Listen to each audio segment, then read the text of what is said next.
राजधानी दिल्ली में मेयर किस पार्टी का बनेगा? यह सवाल दिल्ली की जनता के मन में भी उठने लगे हैं, क्योंकि महीना भर से ज़्यादा का समय बीत गया और जब मेयर चुनाव की घड़ी आई तो आम आदमी पार्टी और भाजपा के नेताओं ने शुक्रवार को सिविक सेंटर में हंगामा कर दिया। हंगामा भी ऐसा कि मेयर चुनाव को अगले आदेश तक टाल दिया गया। इतना ही नहीं, इन दोनों पक्षों के नेताओं को गंभीर चोटें भी आई। जहां आम आदमी पार्टी नियमों के उल्लंघन की बात कर रही है, तो वहीं बीजेपी से आपके अंदर चल रही कलह भी बता रही है। इन्हीं सवालों के बीच शनिवार को आम आदमी पार्टी के खिलाफ दिल्ली प्रदेश भाजपा के कार्यकारी अध्यक्ष वीरेंद्र सचदेवा की अगुवाई में दिल्ली विधानसभा प्रतिपक्ष नेता रामवीर सिंह बिधूड़ी सहित भाजपा के सैकड़ों कार्यकर्ताओं ने राजघाट पर जोरदार प्रदर्शन किया। इस मौके पर पूर्व केंद्रीय मंत्री और सांसद हर्षवर्धन ने कहा कि सदन में जो कल हुआ वो केजरीवाल जी का डीएनए दिखाता है। उन्होंने कहा कि जब भी शपथ ग्रहण कार्यक्रम होगा तो भाजपा के सभी पार्षद शपथ लेंगे। सांसद रमेश बिधूड़ी ने केजरीवाल पर भी हमला बोला। उन्होंने कहा कि केजरीवाल अन्ना आंदोलन के गर्भ से निकले हैं और कल जो घटना हुई है उसकी जितनी निंदा की जाए कम है। क्या कुछ कहना था इन नेतागणों का और आखिरकार क्यों किया प्रदर्शन? देखिए इस रिपोर्ट में। वीरेंद्र सचदेवा जी, हमारे नेता प्रतिपक्ष आदरणीय रामवीर सिंह बिधूड़ी जी, हमारे बहुत वरिष्ठ नेता पूर्व केंद्रीय मंत्री डॉक्टर हर्षवर्धन जी, बाकी सभी प्रदेश के सभी सम्मानित हमारे पदाधिकारीगण और पार्षद उनके साथ कर रहे हैं। कल जो घटना घटी यह लोकतंत्र के सम्मान के विषय पर बहुत गहरा प्रश्न चिन्ह लगाता है।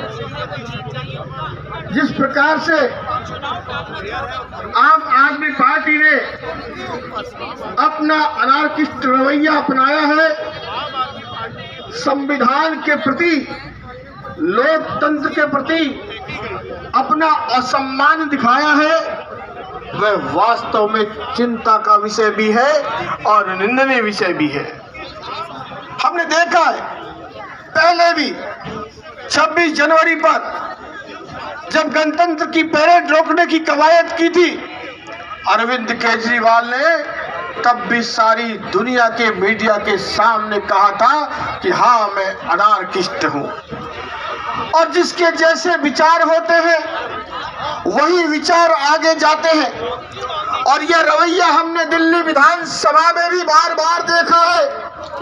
हम 8 विधायक हैं, किस प्रकार से वो हमारा अपमान करते हैं, किस प्रकार से हमें बोलने नहीं देते, हमें फंड नहीं देते। और जब हम अपने हक की बात करते हैं, जब हम दिल्ली की जनता की बात वहां उठाते हैं, तो बल प्रयोग करके मार्शल के द्वारा हमें बाहर फेंकने का काम किया जाता है।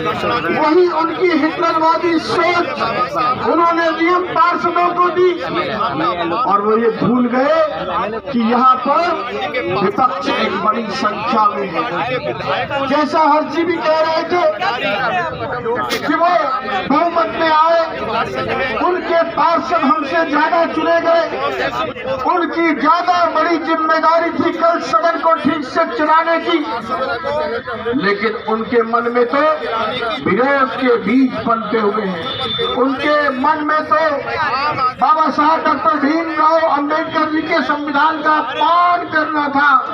उनके मन में न संविधान के प्रति, न लोकतंत्र के प्रति, न एलजी के प्रति, न ही पीठासीन अधिकारी के प्रति कोई सम्मान था। कल उन्होंने लोकतंत्र को तार तार करने का काम कर दिया। और शपथ में क्या दिक्कत थी? शपथ लेने के बाद जब मेयर का और डिप्टी मेयर का चुनाव होता तब राजनीति करते। तब वो जो राजनीति करनी थी करते, लेकिन इसे लोकतंत्र के पवित्र कार्य में जो शपथ का काम था, पहली बार बहुत सारे पार्षद चुनकर आए थे, उनके मन में उमंग थी, उनके मन में खुशी थी, मुस्कान थी, वो सब तार तार कर दिया और अनार्किस्ट रवैया अपना करके पूरे सदन को डिस्टर्ब किया, हिंसा की, मारपीट की, गाली गलौज की। मैं इसकी भरपूर निंदा करता हूँ, भर्त्सना करता हूँ। और इतना ही नहीं, मुझे तो ये भी डर है, मुझे ये शक है कि इनके मन में उनके जो पार्षद डॉक्टर शैली ओबराय जो मेयर पद की उम्मीदवार थी, उसके प्रति उनके पार्षदों का सम्मान नहीं था, विश्वास नहीं था, इसलिए उस मेयर पद के चुनाव से दूर भागने के लिए उन्होंने यह रास्ता चुना और इस तरह से लोकतंत्र का अपमान करके और शपथ समारोह को उन्होंने डिस्ट्रॉय करने का काम किया। डिस्टर्ब नहीं किया, डिस्ट्रॉय करने का काम किया है। और इसलिए मैं ये कहता हूँ कि उनके पार्षदों का विश्वास भी उनके ऊपर नहीं था। आज वो जाकर एलजी साहब के धरना कर रहे हैं, बात बात पर एलजी साहब को निशाना बनाते हैं, अपने कृत्यों की समीक्षा नहीं करते। मैं आज इस मंच से, इस शांतिपूर्ण धरने से पुनः इसकी निंदा करते हुए अपने दो शब्दों को विराम देता हूँ। जय हिंद, भारत माता की जय। मेरे साथ एक बार बोलेंगे, गुंडागिर्दी नहीं चलेगी, तानाशाही नहीं चलेगी, संविधान का सम्मान करो, संविधान का सम्मान करो, लोकतंत्र का सम्मान करो।